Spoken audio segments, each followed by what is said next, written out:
ആദ്യമായി പറയാൻ പോകുന്ന കാര്യം യൂസ്ഡ് ടു എന്നതിൻ്റെ പ്രയോഗമാണ്. യൂസ്ഡ് ടു എന്ന വാക്ക് പ്രധാനമായും കഴിഞ്ഞുപോയ കാലത്തിൽ പതിവായി ചെയ്തിരുന്ന കാര്യങ്ങളെ സൂചിപ്പിക്കാൻ വേണ്ടിയാണ് ഉപയോഗിക്കുന്നത്. അതായത് പാസ്റ്റ് ഹാബിച്വൽ ആക്ഷൻസ്. ഒരു PSC സ്റ്റുഡൻസിനെ സംബന്ധിച്ചിടത്തോളം ഈ യൂസ്ഡ് ടു പഠിക്കുമ്പോൾ നമ്മൾ പ്രത്യേകിച്ചും അറിഞ്ഞിരിക്കേണ്ട കാര്യം ഇതിനോടൊപ്പം ചേർക്കുന്ന വെർബ് ഏതാണ് എന്നാണ്. ഇപ്പോൾ യൂസ്ഡ് ടു പറയുമ്പോൾ പ്രത്യേകിച്ച് അറിഞ്ഞിരിക്കേണ്ടത് യൂസ്ഡ് ടുവിനോടൊപ്പം എപ്പോഴും വെർബിൻ്റെ ആദ്യ രൂപമാണ് ചേർക്കുന്നത്. ആദ്യ രൂപം എന്ന് പറഞ്ഞാൽ ധാതുരൂപം, അതായത് ഒന്നും ചേരാത്ത രൂപം. ING, ED എന്നിങ്ങനെയുള്ള എന്നിങ്ങനെയുള്ള പദങ്ങളൊന്നും ചേരാത്ത രൂപമാണ് യൂസ്ഡ് ടുവിനോടൊപ്പം ചേർക്കുന്ന വെർബ്. അപ്പോൾ യൂസ്ഡ് ടു വന്നു കഴിഞ്ഞാൽ സാധാരണ വെർബിൻ്റെ ആദ്യ രൂപമാണ് ചേർക്കുന്നത്. നമുക്കൊന്ന് രണ്ട് ഉദാഹരണങ്ങൾ നോക്കാം. Used to write. അവിടെ യൂസ്ഡ് ടു എന്ന് വന്നതിന് ശേഷം വെർബിൻ്റെ ആദ്യ രൂപമാണ് ചേർത്തിരിക്കുന്നത്. ഈ രണ്ടാമത്തെ വേറൊരു ഉദാഹരണം എഴുതിയേക്കുന്നത് നോക്കുക. He used to sing. അപ്പോൾ യൂസ്ഡ് ടു വന്നു. യൂസ്ഡ് ടുവിന് ശേഷം എന്താണ്? സിങ് എന്നത് വെർബിൻ്റെ ആദ്യ രൂപമാണ്. ഒന്നാമത്തെ ഉദാഹരണത്തിൽ യൂസ്ഡ് ടു റൈറ്റ് എന്ന് പറയുമ്പോൾ റൈറ്റ് എന്നത് വെർബിൻ്റെ ആദ്യ രൂപമാണ്. അപ്പോൾ പൊതുവേ പറഞ്ഞാൽ യൂസ്ഡ് ടുവിന് ശേഷം വെർബിൻ്റെ ആദ്യ രൂപമാണ് ഉപയോഗിക്കേണ്ടത്. ഇനി ഇതിൽ ശ്രദ്ധിക്കേണ്ട മറ്റൊരു കാര്യം കൂടിയുണ്ട്. യൂസ്ഡ് ടു ഉപയോഗിക്കുമ്പോൾ ശ്രദ്ധിക്കേണ്ട മറ്റൊരു കാര്യം, നമ്മൾ ആദ്യമേ പറഞ്ഞു യൂസ്ഡ് ടുവിന് ശേഷം വെർബിൻ്റെ ആദ്യ രൂപമാണ് ചേർക്കേണ്ടത് എന്ന് നമ്മൾ പറഞ്ഞു. അപ്പോൾ എല്ലാവർക്കും തെറ്റാൻ സാധ്യതയുള്ളൊരു കാര്യമുണ്ട്. ഈ യൂസ്ഡ് ടു എന്ന വാക്ക് തുടങ്ങുന്നതിന് മുൻപേ യൂസ്ഡ് ടു എന്ന വാക്ക് ഉപയോഗിക്കുന്നതിന് മുൻപേ am, is, are, was, were, be എന്നിവയിൽ ഏതെങ്കിലും ഉണ്ട് എങ്കിൽ, അപ്പോൾ ഏതൊക്കെയാണ്? Am, is, are, was, were, be എന്നിവയിൽ ഏതെങ്കിലും ഉണ്ട് എങ്കിൽ വെർബിൻ്റെ ഒന്നാമത്തെ രൂപത്തിന് പകരം വെർബിൻ്റെ ING രൂപം മാത്രമേ അവിടെ ഉപയോഗിക്കാൻ പാടുള്ളൂ. ഇത് പ്രത്യേകം ശ്രദ്ധിക്കേണ്ട കാര്യമാണ്. യൂസ്ഡ് ടു എന്ന വാക്ക് കാണുമ്പോഴേ ആദ്യമേ തന്നെ വെർബിൻ്റെ ആദ്യ രൂപം എഴുതി വെക്കരുത്. എപ്പോഴും ചോദ്യത്തിൽ യൂസ്ഡ് ടു ചേർന്ന് വരുന്ന ഒരു ക്വസ്റ്റ്യൻ കിട്ടിക്കഴിഞ്ഞാൽ അതിൽ ആദ്യത്തെ ഓപ്ഷൻ വെർബിൻ്റെ ആദ്യ രൂപമായിരിക്കും. എന്നാൽ യൂസ്ഡ് ടു കാണുമ്പോഴേ വെർബിൻ്റെ ആദ്യ രൂപം എഴുതി വെക്കരുത്. യൂസ്ഡ് ടു എന്ന വാക്കിന് മുൻപേ am, is, are, was, were, be ഇവയിൽ ഏതെങ്കിലും ഉണ്ടോ എന്ന് നോക്കുക. ഇവയിൽ ഏതെങ്കിലും ഉണ്ട് എങ്കിൽ വെർബിൻ്റെ ആദ്യ രൂപമല്ല അവിടെ വരേണ്ടത്, വെർബിൻ്റെ ING രൂപമാണ് അവിടെ വരേണ്ടത്. ഒരു ഉദാഹരണം നോക്കാം. He is used to writing. അവിടെ ഈസ് യൂസ്ഡ് ടു റൈറ്റിംഗ് എന്നെഴുതിയതിൻ്റെ കാരണം യൂസ്ഡ് ടു എന്ന് തുടങ്ങുന്നതിന് മുൻപേ ഈസ് എന്ന ഒരു ഓക്സിലറി വെർബ് വന്നു. അപ്പോൾ യൂസ്ഡ് ടുവിന് മുൻപേ am, is, are, was, were, be എന്നിവയിൽ ഏതെങ്കിലും ഉണ്ട് എങ്കിൽ വെർബിൻ്റെ ING രൂപം മാത്രമേ ഉപയോഗിക്കാൻ പാടുള്ളൂ. അതുകൊണ്ടാണ് he is used to writing എന്നെഴുതിയത്. He is used to writing എന്നെഴുതിയത്. അടുത്തതായിട്ട് നമുക്ക് പറയാനുള്ളത് ഹാഡ് ബെറ്റർ ആണ്. ഹാഡ് ബെറ്റർ പറയുമ്പോൾ ഒരു കാര്യം ശ്രദ്ധിക്കുക. ഹാഡ് ബെറ്റർ ഒരു ഉപദേശമോ അല്ലെങ്കിൽ ഒരു നിർദ്ദേശമോ നൽകാൻ വേണ്ടിയാണ് ഹാഡ് ബെറ്റർ ഉപയോഗിക്കുന്നത്. ഇതിൻ്റെ അർത്ഥം അപ്രകാരം ചെയ്യുന്നതായിരിക്കും നല്ലത്, അല്ലെങ്കിൽ അങ്ങനെ ചെയ്യുന്നതായിരിക്കും നല്ലത് എന്നുള്ള രീതിയിലുള്ള അർത്ഥമാണ് ഈ ഹാഡ് ബെറ്ററിന് ഉപയോഗിക്കുന്നത്. അങ്ങനെ ചെയ്യുന്നതായിരിക്കും നല്ലത് എന്നുള്ള അർത്ഥമാണ് ഉപയോഗിക്കുന്നത്.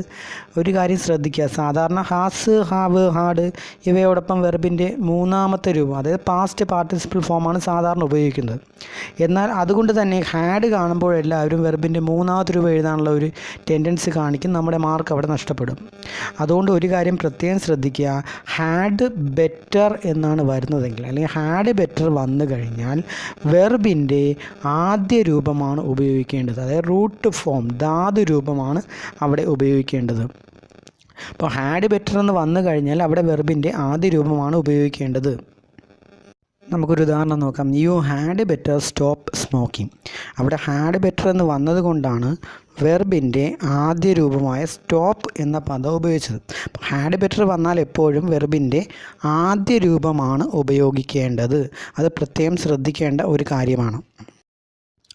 അടുത്തതായിട്ട് നമുക്ക് പറയാൻ പോകുന്നത് ഇറ്റ് ഈസ് ടൈമിൻ്റെ ഉപയോഗമാണ്. ഇറ്റ് ഈസ് ടൈം എന്ന് വന്നു കഴിഞ്ഞാൽ പ്രത്യേകം ശ്രദ്ധിക്കുക. ഇറ്റ് ഈസ് ടൈമിൻ്റെ ഉപയോഗം നമ്മൾ പഠിക്കുമ്പോൾ ഒന്ന് രണ്ട് കാര്യങ്ങൾ പ്രത്യേകം നോട്ട് ചെയ്യുക. ഇറ്റ് ഈസ് ടൈം എന്ന് വന്നു കഴിഞ്ഞാൽ അവയോടൊപ്പം ടു എന്ന് ഉണ്ട് എങ്കിൽ, അതായത് ഇറ്റ് ഈസ് ടൈം ടു എന്നാണ് പറയുന്നതെങ്കിൽ it is time to write, it is time to go. അത് ഇറ്റ് ഈസ് ടൈം ടു എന്ന് വന്നാൽ വെർബിൻ്റെ ആദ്യ രൂപമാണ് അതിനോടൊപ്പം ചേർക്കേണ്ടത്. ഇറ്റ് ഈസ് ടൈം ടു എന്ന് വന്നു കഴിഞ്ഞാൽ വെർബിൻ്റെ ആദ്യ രൂപം ചേർക്കണം. എന്നാൽ ഇറ്റ് ഈസ് ടൈം ടു എന്നുള്ളതിന് പകരം ഇറ്റ് ഈസ് ടൈം ഫോർ എന്നാണ് വന്നിരിക്കുന്നതെങ്കിലോ, ഇറ്റ് ഈസ് ടൈം ഫോർ എന്ന് വന്നാൽ വെർബിൻ്റെ ING രൂപം ചേർക്കണം.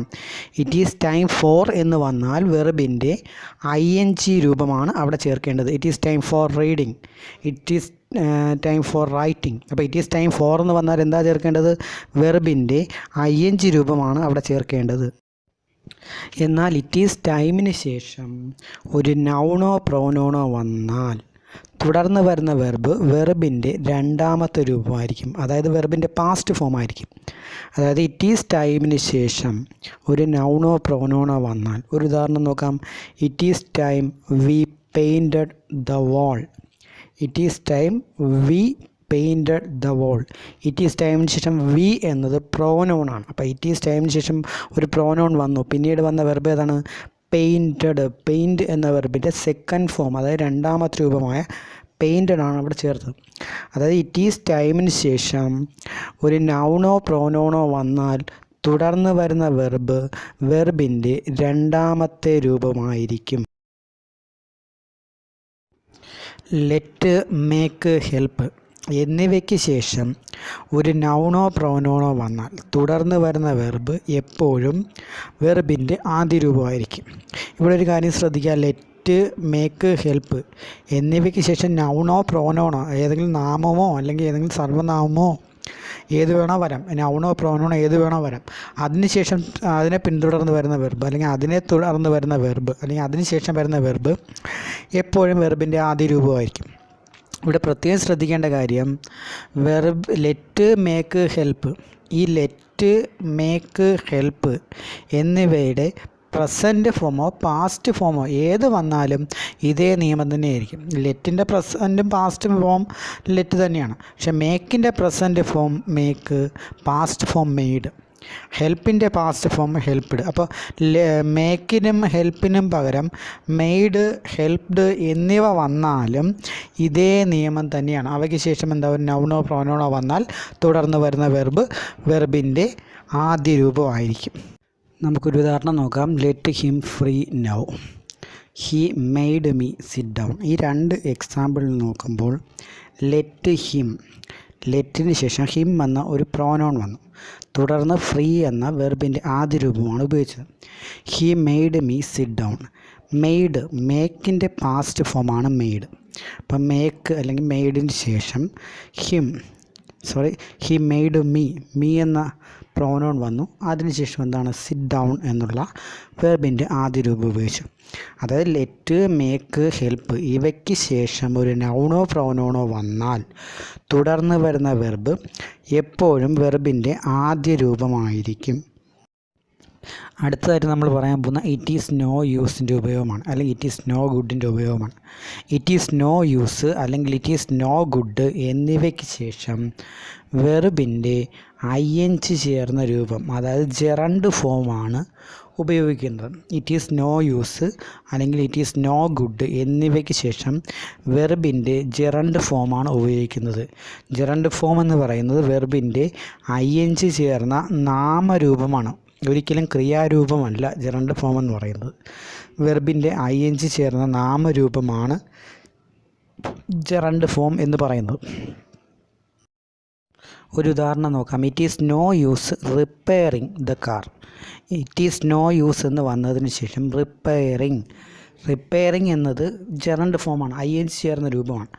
ഇത് വേണമെങ്കിൽ ഇറ്റ് ഈസ് നോ യൂസ് അല്ലെങ്കിൽ ഇറ്റ് ഈസ് നോ ഗുഡിന് ശേഷം വെർബിൻ്റെ ING രൂപം എന്ന് പഠിച്ചു വെച്ചിരുന്നാലും നമുക്ക് PSC പരീക്ഷകളിൽ മാർക്ക് നേടാവുന്നതാണ്. അതായത് ഇറ്റ് ഈസ് നോ യൂസ് അല്ലെങ്കിൽ ഇറ്റ് ഈസ് നോ ഗുഡിന് ശേഷം വെർബിൻ്റെ ING രൂപം എന്ന് പഠിച്ചിരുന്നാലും മതി. ജെറണ്ട് ഫോം എന്ന് പറയുന്നത് വെർബിൻ്റെ ING ചേർന്ന നാമരൂപമാണ്. അപ്പോൾ it is no use repairing the car, അപ്പോൾ it is no use repairing, it is no use വന്നത് കൊണ്ടാണ് റിപ്പയർ എന്ന് പറയാതെ റിപ്പയറിങ് എന്ന് പറഞ്ഞത്. അടുത്തതായിട്ട് പറയാൻ പോകുന്നത് ലുക്ക് ഫോർവേഡ് ടുവിൻ്റെ പ്രയോഗമാണ്. PSCയിൽ ഒരുപാട് ചോദിച്ചതാണ് ലുക്ക് ഫോർവേഡ് ടുവിൻ്റെ പ്രയോഗം. ലുക്ക് ഫോർവേഡ് ടു എന്ന് വന്നാൽ അതിനോടൊപ്പം ചേർന്ന് വരുന്ന വെർബിൻ്റെ ING രൂപമായിരിക്കും. PSC പരീക്ഷകളിൽ ഇത് മിക്കവാറും കൂടുതൽ ആൾക്കാരും തെറ്റിക്കുന്ന ഒരു സംഗതിയാണ്. കാര്യം ലുക്ക് ഫോർവേഡ് ടു വന്നാൽ വെർബിൻ്റെ ING രൂപം എന്ന് നമ്മൾ പഠിച്ചുകൊണ്ട് പോകും. എന്നാൽ PSC എക്സാമിന് ചോദിക്കുമ്പോൾ ലുക്ക് ഫോർവേഡ് എന്ന് മാത്രമേ ചിലപ്പോൾ ക്വസ്റ്റ്യനിൽ കാണുള്ളൂ. ടു വെർബ് ING എന്നായിരിക്കും ഓപ്ഷനിൽ കൊടുത്തേക്കുന്നത്. ലുക്ക് ഫോർവേഡ് ടു വന്നാൽ വെർബിൻ്റെ ING രൂപം. അതിലെ അവസാനത്തെ ടു എന്ന വാക്ക് ഒരു പക്ഷേ ചിലപ്പോൾ ഓപ്ഷനിൽ, അതായത് നമുക്ക് ആൻസർ എഴുതാനുള്ള ഓപ്ഷനോടൊപ്പം ചേർത്ത് കൊടുത്തേക്കാം നമ്മളെ തെറ്റിക്കാൻ വേണ്ടി. അപ്പോൾ ലുക്ക് ഫോർവേഡ് ടു എന്ന് വന്നാൽ വെർബിൻ്റെ ING രൂപമാണ് ചേർക്കുന്നത്. ഈ ലുക്ക് ഫോർവേഡ് ടു നമ്മുടെ ഒരു ആഗ്രഹത്തെ കാണിക്കാൻ വേണ്ടി, അല്ലെങ്കിൽ നമ്മുടെ മനസ്സിലുള്ള ഒരു ആവശ്യകതയെ കാണിക്കാൻ വേണ്ടിയാണ് ലുക്ക് ഫോർവേഡ് ടു ഉപയോഗിക്കുന്നത്. നമുക്കൊരു ഉദാഹരണം നോക്കാം. I look forward to seeing you again. അവിടെ ലുക്ക് ഫോർവേഡ് ടു എന്ന് വന്നത് കൊണ്ടാണ് സി എന്നെഴുതാതെ നമ്മൾ പകരം സീയിങ് എന്നെഴുതിയത്. ലുക്ക് ഫോർവേഡ് ടുവിന് ശേഷം എപ്പോഴും വെർബിൻ്റെ ഏത് രൂപമാണ് ചേർക്കുന്നത്? വെർബിൻ്റെ ING രൂപമാണ് അവിടെ ചേർക്കേണ്ടത്. വുഡ് യു മൈൻഡ് അല്ലെങ്കിൽ ഡു യു മൈൻഡിന് ശേഷം സാധാരണ വെർബിൻ്റെ ING രൂപമാണ് ചേർക്കേണ്ടത്. വുഡ് യു മൈൻഡ് അല്ലെങ്കിൽ ഡു യു മൈൻഡിന് ശേഷം വെർബിൻ്റെ ING രൂപം ചേർക്കണം. ഈ വുഡ് യു മൈൻഡ് അല്ലെങ്കിൽ ഡു യു മൈൻഡ് എന്ന പ്രയോഗം സാധാരണയായിട്ട് ഉപയോഗിക്കുന്നത് ഒരു വിനയത്തോടു കൂടി എന്തെങ്കിലും ഒരു കാര്യം അപേക്ഷിക്കാനോ അല്ലെങ്കിൽ ആവശ്യപ്പെടാനോ വേണ്ടിയാണ് വുഡ് യു മൈൻഡ് അല്ലെങ്കിൽ ഡു യു മൈൻഡ് എന്ന പ്രയോഗം ഉപയോഗിക്കുന്നത്. നമുക്ക് എന്തെങ്കിലും ഒരു കാര്യം മറ്റൊരാളോട് വളരെ വിനയത്തോടു കൂടി ആവശ്യപ്പെടണം. അങ്ങനെ ഒരു വിനയം ചേർക്കാൻ വേണ്ടി, അതായത് സംഭാഷണത്തിൽ വിനയത്തോടു കൂടി എന്തെങ്കിലും ഒരു കാര്യം ആവശ്യപ്പെടാൻ വേണ്ടിയാണ് വുഡ് യു മൈൻഡ് അല്ലെങ്കിൽ ഡു യു മൈൻഡ് ഉപയോഗിക്കുന്നത്. ഒരു ഉദാഹരണം നോക്കാം. Would you mind moving a bit. അവിടെ would you mind moving a bit. Would you mind എന്ന് വന്നത് കൊണ്ടാണ് വെർബിൻ്റെ ING രൂപം ചേർത്തേക്കുന്നത്. എന്താണ് അല്പം ഒന്ന് നീങ്ങിയിരിക്കാമോ എന്നൊരാളത് വളരെ വിനയത്തോടു കൂടി ആവശ്യപ്പെടാൻ വേണ്ടിയാണ് അവിടെ വുഡ് യു മൈൻഡ് എന്ന പ്രയോഗം ഉപയോഗിച്ചത്. Would you mind moving a bit. Would you mind എന്ന് വന്നത് കൊണ്ടാണ് അവിടെ വെർബിൻ്റെ ING രൂപമായ മൂവിങ് ചേർത്തത്. അടുത്ത് നമ്മൾ പറയാൻ പോകുന്ന കാര്യം, മോഡൽ ഓക്സിലറി വെർബ് വന്നാൽ തുടർന്ന് വെർബിൻ്റെ റൂട്ട് ഫോമാണ് ചേർക്കേണ്ടത്. അതായത് മോഡൽ ഓക്സിലറി വെർബ് വന്നാൽ വെർബിൻ്റെ root form. Modal auxiliary verb എന്ന് പറയുന്നത് ഓക്സിലറി വെർബിൻ്റെ ഒരു വിഭാഗമാണ്. ഓക്സിലറി വെർബ് മൊത്തത്തിൽ 24 ആ 24 ഓക്സിലറി വെർബിനെ പ്രൈമറി ഓക്സിലറി എന്നും മോഡൽ ഓക്സിലറി എന്നും തരംതിരിക്കുന്നു. അതിൽ മോഡൽ ഓക്സിലറിയാണ് will, would, shall, should, can, could, may, might, must, ought to, need to, dare to, used to. ഇതാണ് മോഡൽ ഓക്സിലറി. ഈ മോഡൽ ഓക്സിലറിയിൽ ഏതെങ്കിലുമാണ് വരുന്നതെങ്കിൽ അതിനോടൊപ്പം ചേർന്ന് വരുന്ന വെർബ് എപ്പോഴും വെർബിൻ്റെ ആദ്യ രൂപമായിരിക്കും, അതായത് ധാതു രൂപമായിരിക്കും, റൂട്ട് ഫോം ആയിരിക്കും. ഒരു ഉദാഹരണം നോക്കാം. He will write a letter. അവിടെ വിൽ എന്നത് മോഡൽ ഓക്സിലറിയാണ്, അതുകൊണ്ടാണ് വിൽ റൈറ്റ് എന്ന് നമ്മൾ അവിടെ എഴുതിയത്. മോഡൽ ഓക്സിലറി വന്നാൽ വെർബിൻ്റെ ആദ്യ രൂപമാണ് ഉപയോഗിക്കേണ്ടത്, അതായത് റൂട്ട് ഫോമാണ് ഉപയോഗിക്കേണ്ടത്. അതുകൊണ്ടാണ് ഹി വില്ലിന് ശേഷം റൈറ്റ് എന്ന ആദ്യ രൂപം നമ്മൾ അവിടെ എഴുതിയത്.